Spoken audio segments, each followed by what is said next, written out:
Hello and welcome. My name is Etna Traynor, and I'm the host of the 23rd World Petroleum Congress webinar series called Spotlight. The World Petroleum Congress is held every 3 years, and it is one of the most important events on the global energy calendar.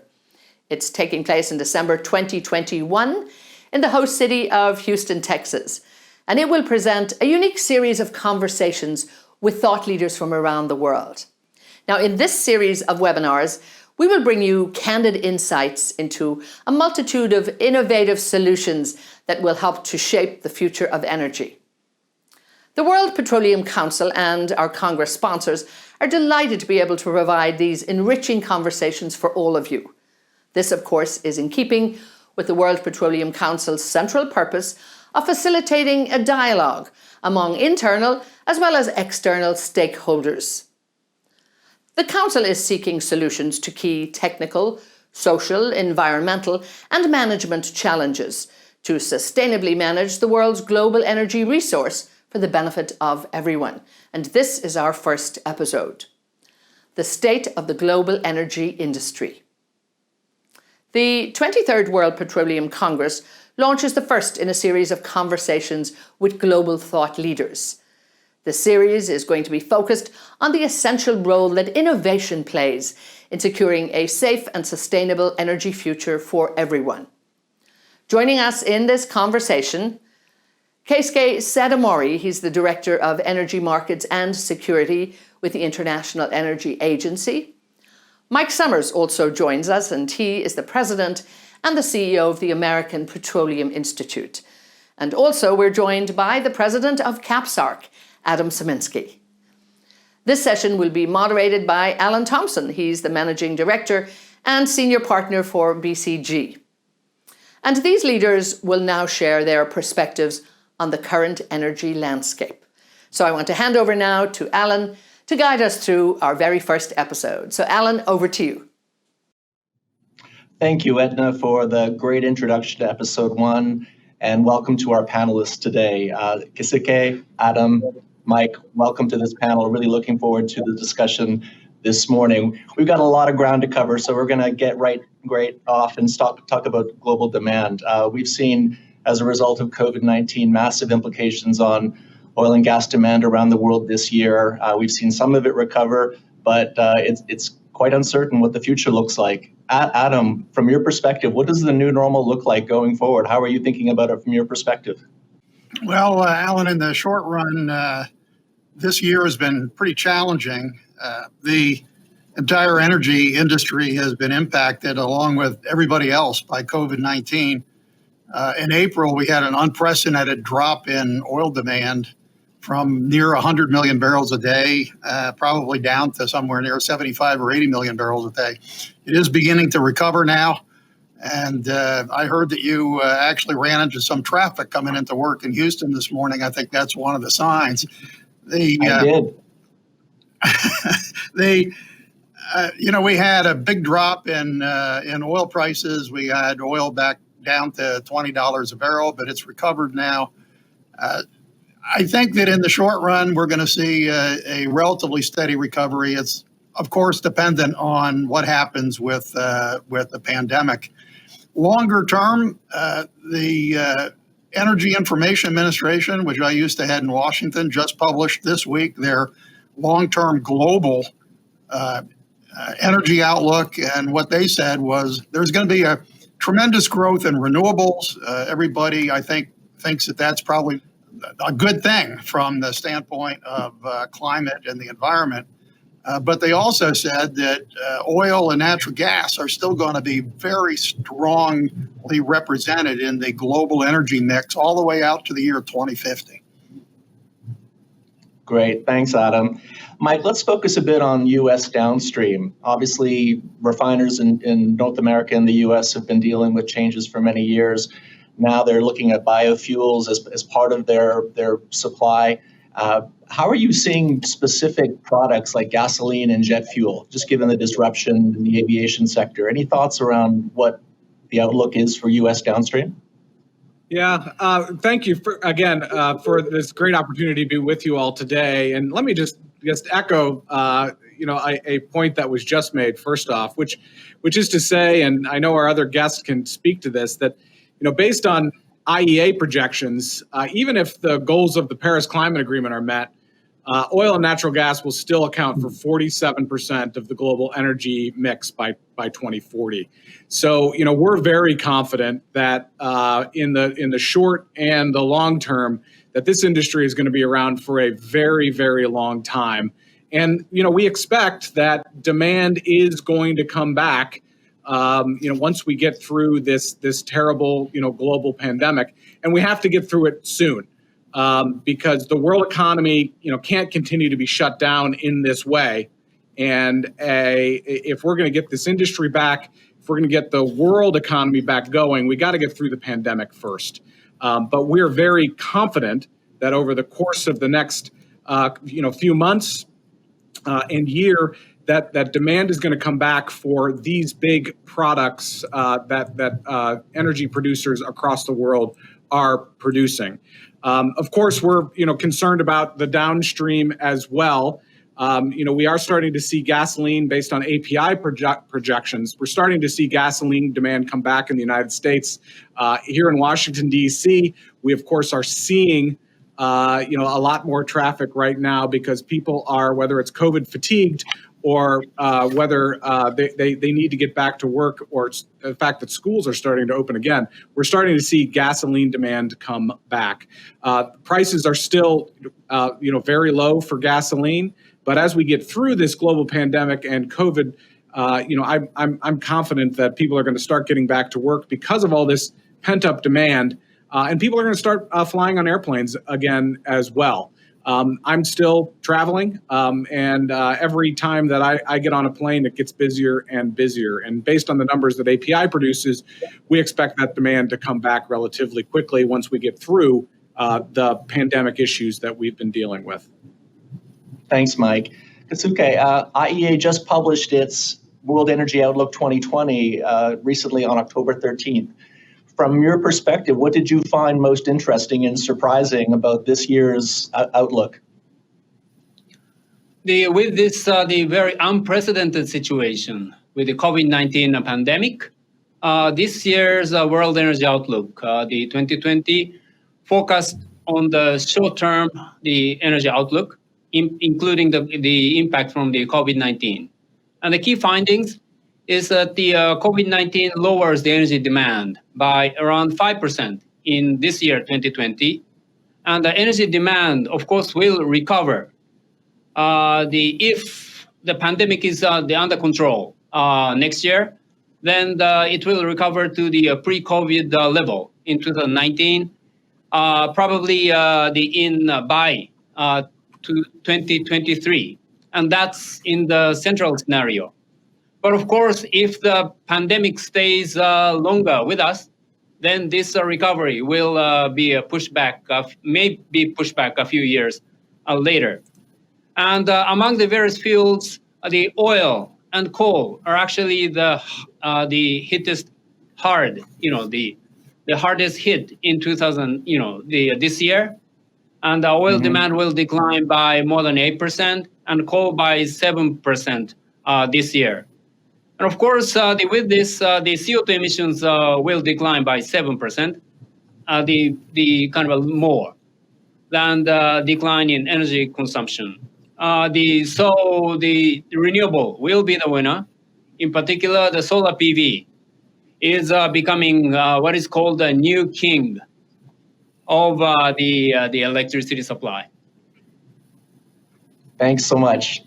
So with that reasonably robust and resilient demand outlook, let's shift to supply. Mike, the shale and tight asset class phenomenon has been hugely significant in the U.S. over the last decade. We've seen COVID have a significant impact on production from tight and shale assets in the last year. What's the outlook for shale going forward, and is it going to recover back to levels that we saw a few years ago? Yeah, thanks. Look, I mean, a key benefit of the United States shale revolution, aside from household energy savings for American and world families, has been the increasing strength of U.S. domestic supply. and our energy security. The United States, of course, now is among the leading producers of natural gas and oil, and our resource abundance cushions American markets and consumers from broader supply disruptions. For example, I think all of the people that are paying attention to this industry and that are watching this discussion understand the significant supply disruption that occurred as a consequence of the Iranian missile strike in Saudi Arabia a year ago. This only caused a minor blip in the global price of oil due to really the American energy renaissance. Several decades ago, this would have caused a severe price spike in crude oil. The United States is more energy self-sufficient due in large part to the technology revolutions that have occurred as a consequence of fracking and horizontal drilling. And maintaining our competitive edge over Russia and OPEC member companies, of course, will require more energy exploration and development in the United States.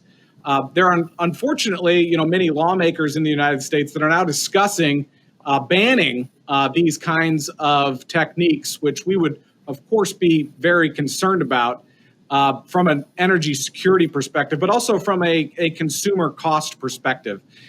Energy costs have gone down 15% in the United States in the last 10 years because of that American energy revolution that has gone on. And of course, the benefits to American national security, as evidenced by that issue in Saudi Arabia, have been tremendous. Quick follow-up, Mike. We've seen a lot of mergers announced in recent weeks. Is this going to be a trend in the U.S.? Are we seeing more consolidation in the sector? Look, I think it does seem like the news flow has been over the course of the last few weeks that this is going to be a trend, an ongoing trend in the United States. There is a lot of debt right now, of course, in the shale patch, and I think as a consequence of this pandemic, it has probably fast forwarded a lot of the consolidation that would have happened anyway. So I don't have any special insight as to future mergers or acquisitions, but I do think we are starting to see the beginning of the trend, not the end of the trend by any means. Thanks, Mike.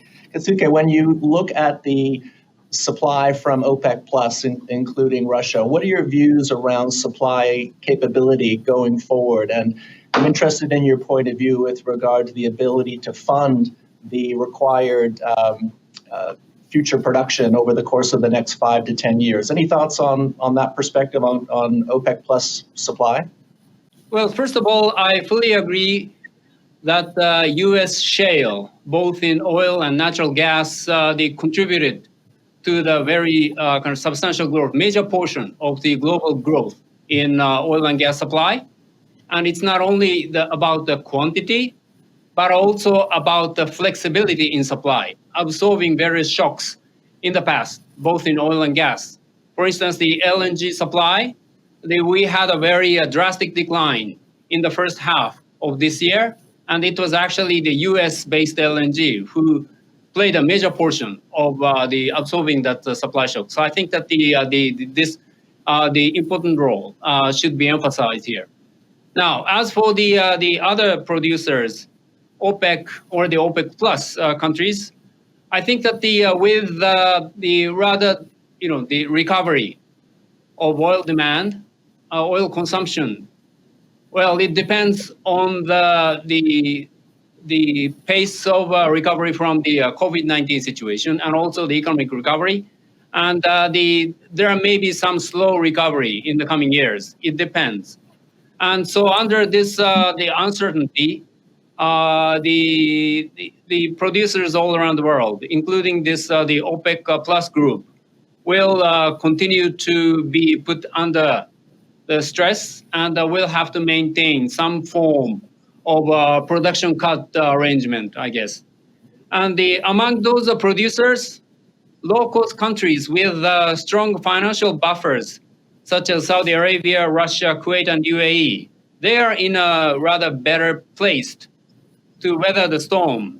On the other hand, other producers like Iraq, Angola, Nigeria, they would face acute fiscal difficulties to mobilize the upstream investments. So they will have rather difficult period ahead. Thanks, Keisuke. From your position in Paris, just very recent news as of the last 24 hours, the French government recently indicated concerns about LNG imports from the U.S. Any perspectives with regard to that trend? Is that something that we should be thinking about in terms of how global LNG is going to be seen, particularly from a U.S. export perspective? I think that the reducing carbon footprints in supply chain from oil and natural gas, including the LNG, that's now a common important the priority for all oil and gas producers around the world. So the international oil majors, in particular, oil and gas majors, they have been paying the additional efforts in addressing this issue of methane emissions, and also the announced various initiatives to reduce the carbon footprint. So I think that this is something that they need to continue to accelerate their efforts in order to acquire the kind of a long-term social license to operate, so to speak. So I think that the trend would continue. But if we are to address this, the carbon footprint for the various oil and gas products, there needs to be a kind of the multilateral global kind of a framework to tackle those efforts. Otherwise, if single region try to reduce it, then the other countries will kind of import some the kind of oil and gas resources with heavier the carbon footprint. So there needs to be some kind of a multilateral the based approach, and also that should be consistent with kind of the principle of free multilateral trade. Thank you. Adam, sticking with the global gas supply theme, earlier this month, KAPSARC had a workshop with IEA regarding the outlook for the global gas market. What was insightful, and what did you learn from that discussion? Well, there were a number of things that came out of that workshop. One of the ideas was the opportunity for a natural gas grid among the Gulf Cooperation Council countries. Basically, this region could benefit everybody. There is an electricity transmission line that has been used from time to time, and even that could be increased in its level of utilization. That would save everybody a lot of money. I think LNG and natural gas still have a strong future ahead of them, as both the IEA and the EIA and most other forecasts suggest will continue. I want to come back to a couple of the themes that Mike and Keisuke brought up. One of those is that it is indeed fortunate that the world has had the U.S. natural gas coming from shale available. It's made a big difference in a number of occasions, along with the oil coming from that. During the attack in September a year ago in Abqaiq, one of the other factors besides the availability of shale oil was the spare capacity held by OPEC countries, and particularly Saudi Arabia. And that spare capacity was very effectively used. All kinds of other things were brought into operation very quickly by Saudi Aramco to make sure that the markets were well supplied, including the use of regular inventories in addition to the spare capacity. Back to the shale issues and natural gas, the concerns that the French have about fracking. Mike might want to bring this up, but the API has been pushing very hard on a environmental partnership in Texas to get the industry there to deal better with the flaring and methane emissions coming from shale, and I think that that's going to be a big help. So I think that countries in general have to have their satisfy their own desires and their own political systems to move ahead. But I believe very strongly, and this is part of something we're calling the circular carbon economy here, that everybody should try to use those things that make the most sense in their own country, that provide clean energy, drive us towards lower greenhouse gas emissions, and help us get to the goal of lower emissions rather than trying to cherry pick individual solutions. Thanks, Adam. Mike, did you want to comment on the discussions with the French government? Yeah, look, I mean, look, I think it's, first of all, what I'd like to say off the top is that I think it's rather laughable that, the United States producers should take a backseat to anyone in terms of environmental performance. I mean, study after study has shown that the United States has the best environmental performance, both in the production of oil and natural gas, of any country in the world. So, I think this is more of a political statement than it is a factual statement. And I would hold American production of natural gas and oil up against any country in the world. So they have taken a progressive view of on a hot political issue in the United States, hydraulic fracturing, which even the Democratic presidential candidate Joe Biden has taken off the table in terms of banning that specific technique, which has been used for 50 plus years. So I of course would take umbrage at what the French are suggesting at this point. But in addition to that, I mean, we know that there are other things that we can do to improve American environmental performance, and API has taken that on. We do have a program here that's been in effect for 4 years called the Environmental Partnership. The Environmental Partnership is a program that brings together producers large and small to tackle methane emissions in our production. This has been a very successful program. We do an annual report every single year, and methane emissions continue to go down as a consequence of the Environmental Partnership. But we're not done there. We're also an organization that knows that climate change is real, and we are taking the issue head on. We have a climate committee at API now to address the policy issues. And by the way, initiatives that the industry needs to take to tackle these big climate issues. Because we know that partisanship has taken hold in just about every country right now, and it's hard for countries to get big things done from a legislative perspective. We know that we can't wait for legislative action. So the Environmental Partnership is only one example of what we're doing as an industry to improve environmental performance. You should expect next year, in 2021, that we'll be unveiling other industry-led initiatives to tackle both methane and other issues that we, from an environmental perspective, that we know need to be handled. Flaring will be one of them. So we're confident both in the environmental performance that exists within the United States now, but we know we can do more, and we're leading as an American industry to make sure that we're doing everything that we can. Thanks, Mike. Well said. Keisuke, we're going to shift now to, I think we already have 1 foot into the climate change discussion, so we're going to put 2 feet firmly into that topic area right now. In the IEA sustainable development scenario, the importance of carbon capture as an important complement to the overall industry supply is clearly laid out. Can you share your thoughts on the current state of carbon capture utilization and storage, and fundamentally where we are from a technology perspective and also from a commercial viability perspective?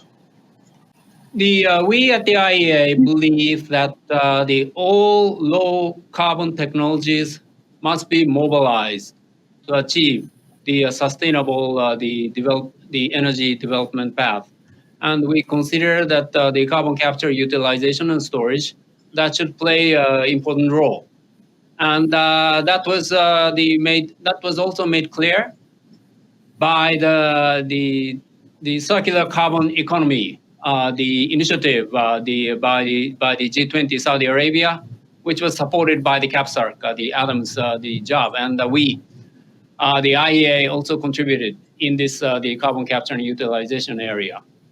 In terms of the technologies, it is the developing, and there are various kind of technological developments in capturing.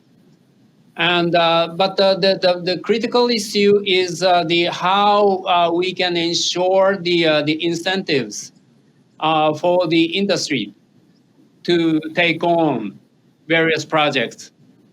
And there are some examples that, for instance, the United States was successful in introducing the tax credits to the incentivize the carbon capture the projects, but we have not seen the kind of spread of really effective kind of incentive systems and the government regulations to incentivize and force industries to take on the additional costs and risks for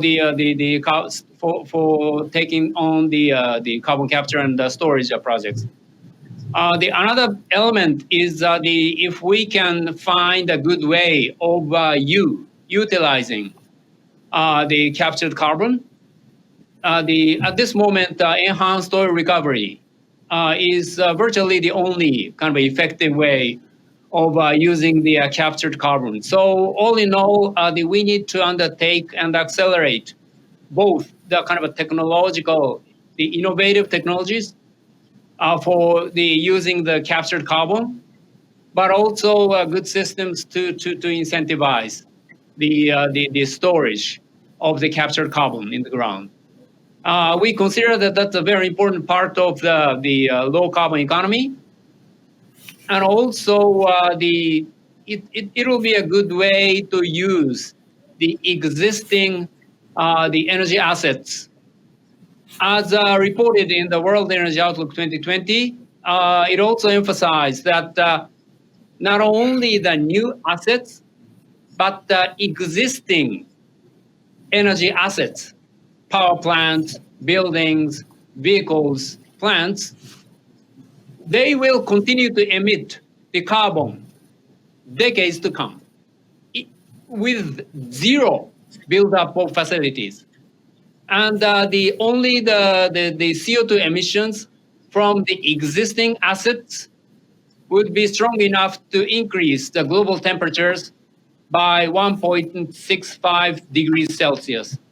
So there needs to be ways to tackle the emissions from those legacy assets, and CCUS should be one of the important solutions in addressing that issue. Thank you. Thank you very much. Adam, I have a question for you. We know how important climate change is as a top research topic at KAPSARC.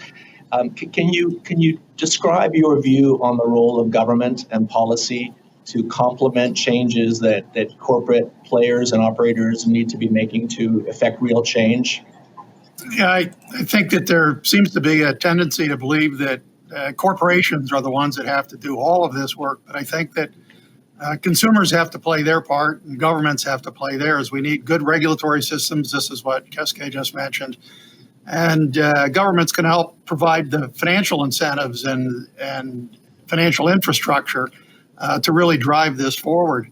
You know, the IEA, what we were doing at KAPSARC on behalf of the G20 was providing a guide to the circular carbon economy. The idea is to take the circular economy ideas of reduce, reuse, and recycle and add remove to that. And that's where things like carbon capture comes in, as well as things like direct air capture.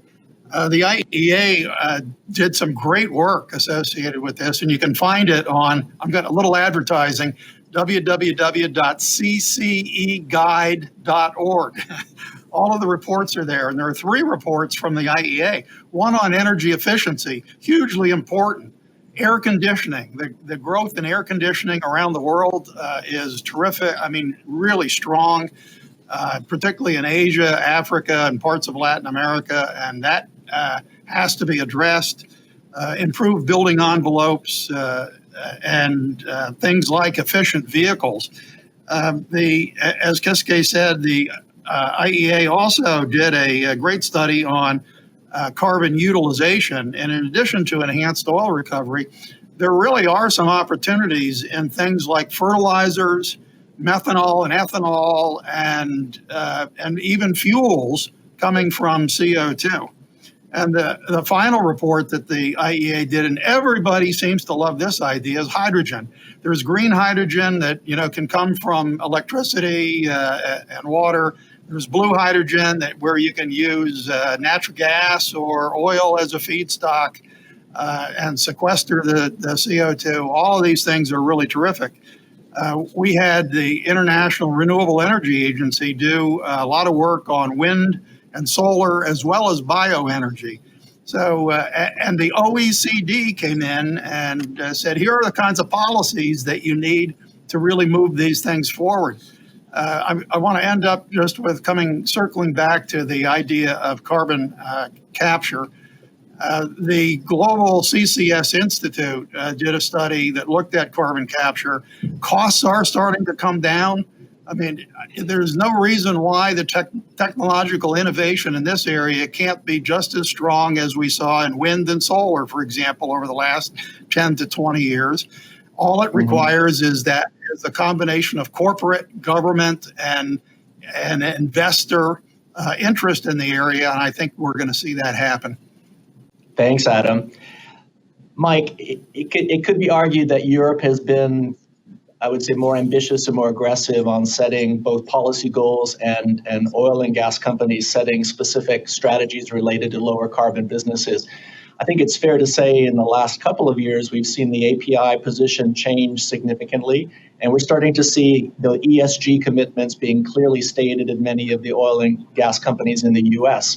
ConocoPhillips just announced its commitment to achieve net zero scope 1 and 2 emissions by 2050, the first significant oil player to announce that. Is this the trend in the U.S.? Is the U.S. reached a tipping point now where this will now become part of the corporate commitment and the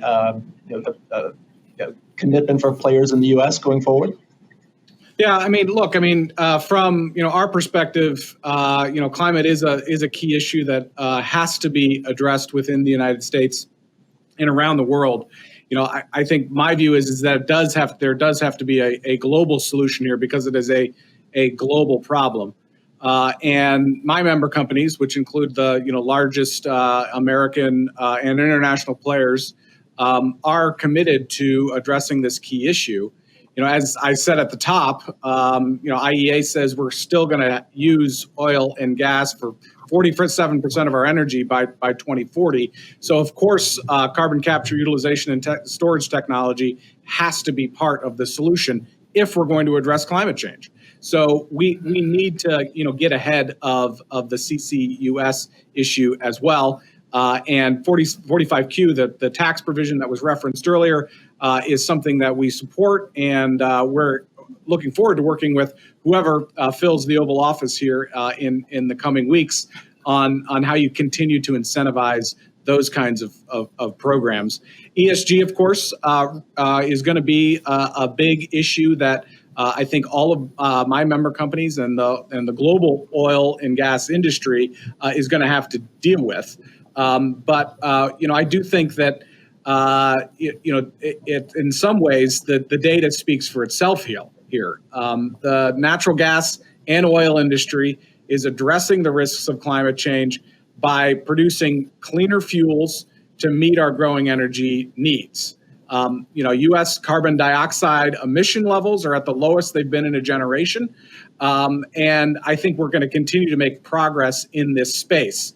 National greenhouse gas emissions are down 10% in the United States since 2005. In fact, the United States leads the world in reducing emissions, mainly because of the switch from coal to natural gas.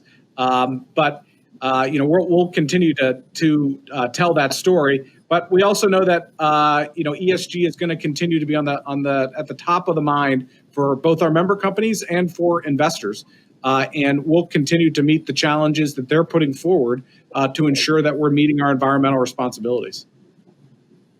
Thanks, Mike. Panelists, we're going to move into now a bit of a lightning round question and answer session. We had some wonderful questions from the audience, members from around the world. So I'm going to go through these fairly quickly. First, we're going to start from India, from Sushma Rawat, who asked, given the current energy scenario and the future go green trends, how will developing economies cope, and what future energy baskets should they strategize to obtain? Keisuke, what are you thinking about in terms of developing economies, and how should they be thinking about their energy supply strategies? When we consider the energy demand going forward, the entire energy demand in the advanced economies they will go down, and so the vast majority, or even the entire portion of additional energy demand, is coming from the emerging economies like India, China, and other the kind of developing the countries. And for them, it's not only about the climate change mitigation concerns, but they still need to consider the various issues with the energy growth, economic growth, including the energy access, electricity access to everybody, and also providing the clean cooking, the opportunities. Actually, that's a very important issue.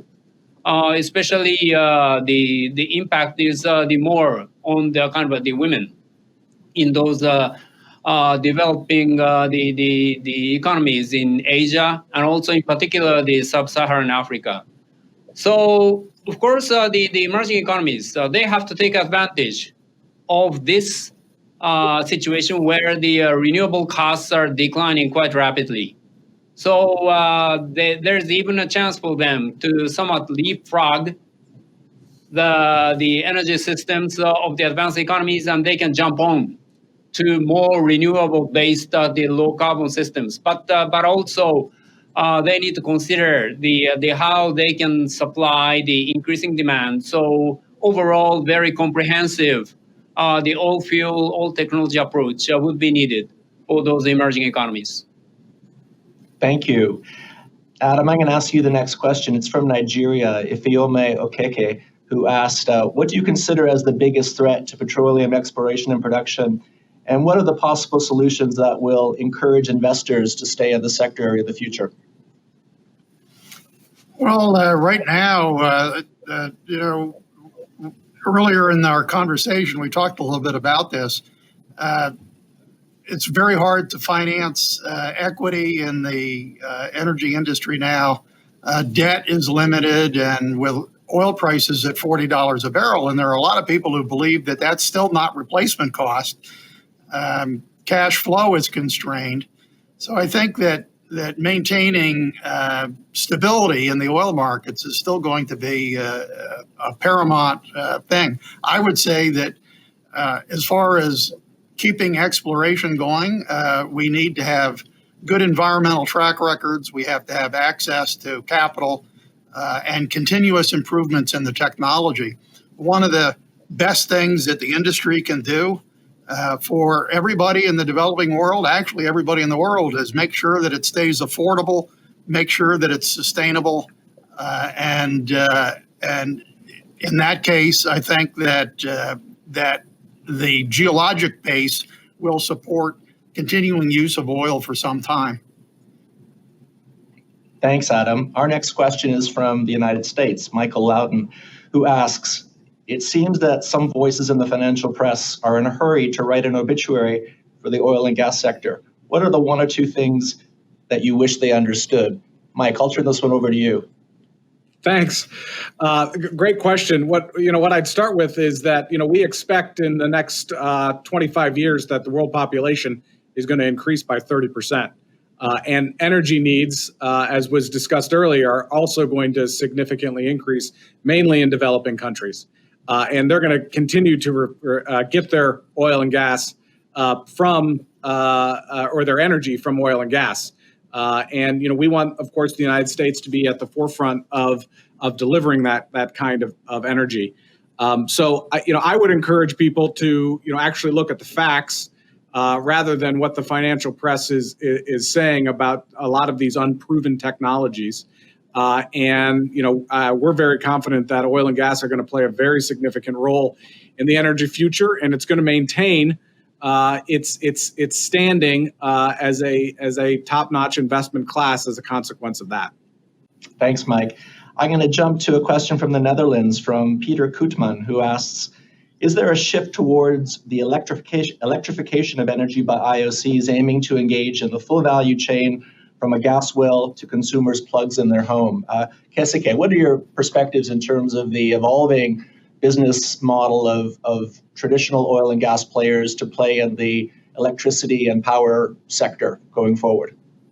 I think that the right now the international oil and gas companies, they're trying to somewhat diversify their energy portfolio and try to find business opportunities in new areas like the renewable energy or the use of the kind of electrification of transport. And I think that totally makes sense because the future of energy is very uncertain. But I think I would like to agree with the previous comment that with this COVID-19 situation, there's quite an active discussion about the oil demand peak, and but as you can see in the World Energy Outlook 2020, even though the oil demand growth will become lower, and the maybe oil demand will stop growing somewhere around 2030. But it doesn't mean that the oil will go down drastically.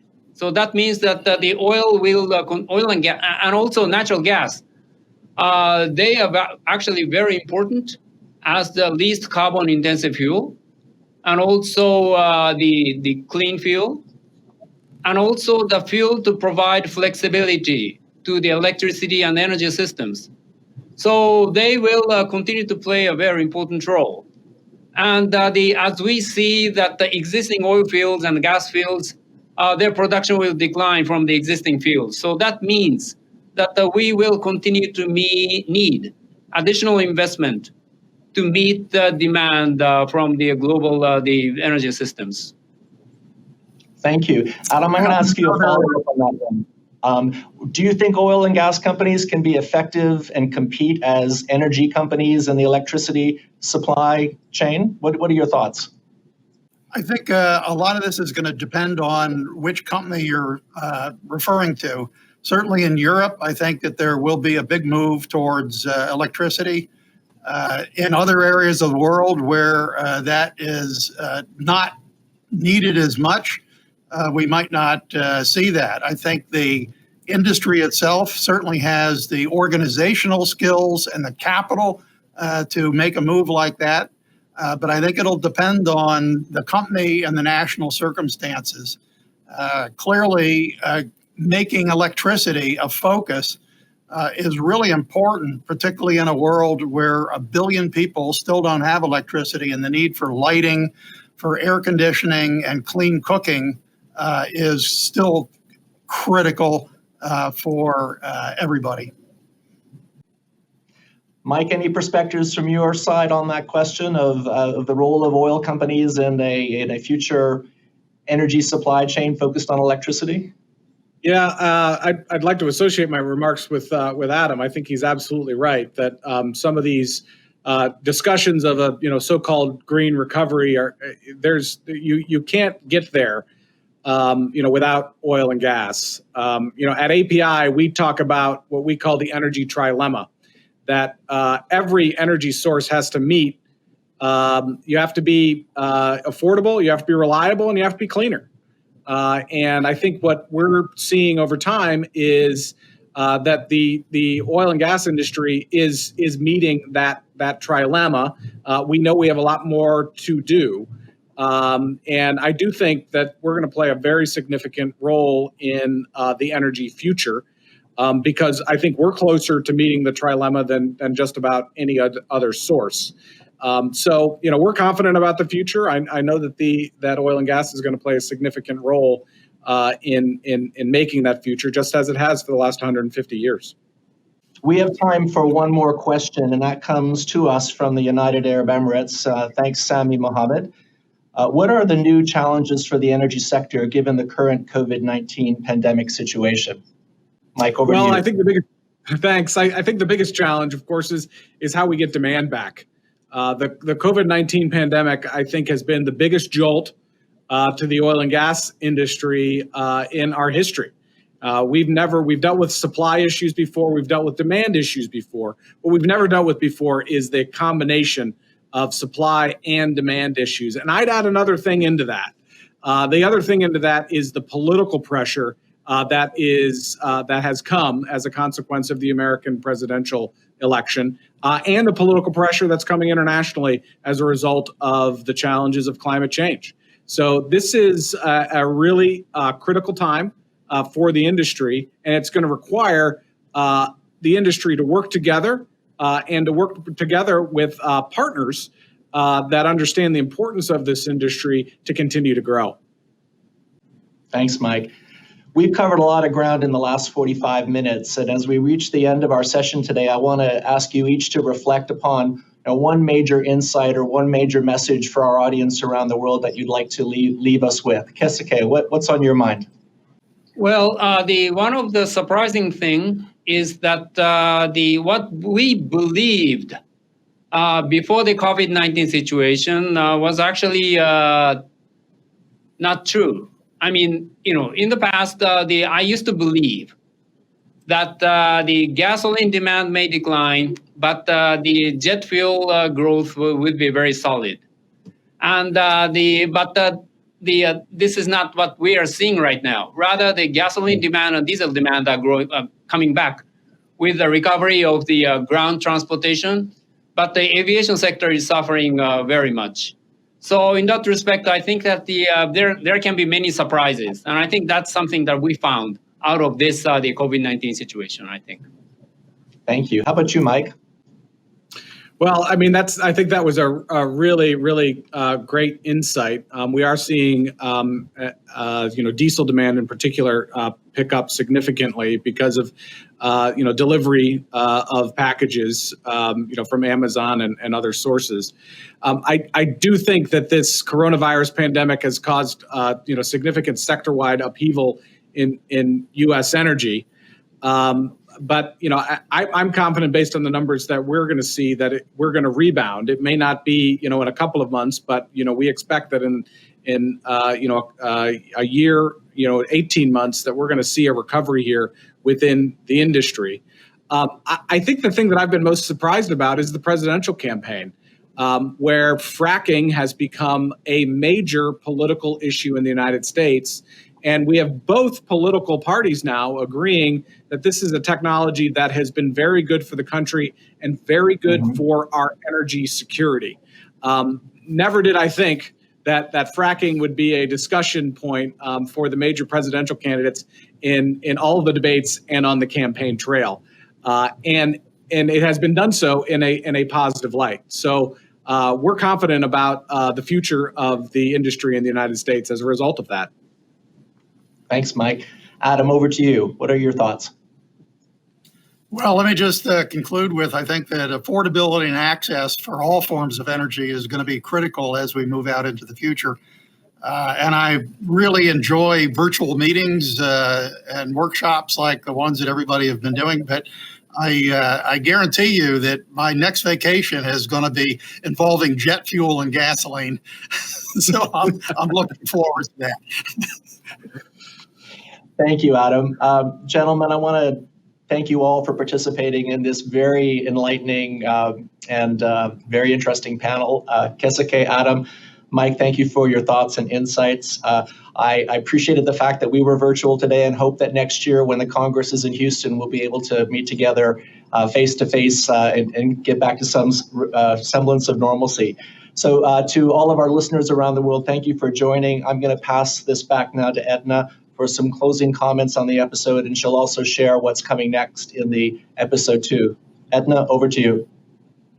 And thank you, Alan, and indeed to everybody on the panel for really engaging in most informative discussion. Now, one message I thought was loud and clear is that there will be an increase in energy demand as global population rises around the world. Hydrocarbons also will continue to increase, particularly as a substantial component of the future energy mix. Renewable energy will be the long-term winner, but current energy players can and must act now by reducing carbon emissions and becoming part of the circular carbon economy. And of course, having got through 2020 and coming through COVID-19, the industry has proved itself to be resilient, having really focused on their commitment to supplying the world with affordable, reliable and cleaner energy, all that is essential for the successful energy transition.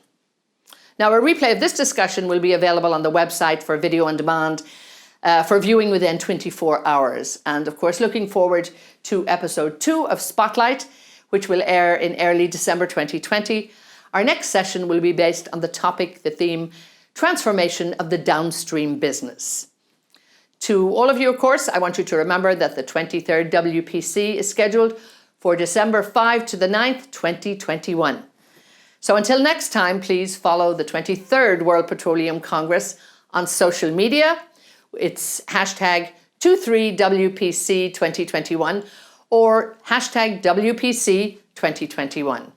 So stay involved and of course be sure to share this webinar with your friends and colleagues.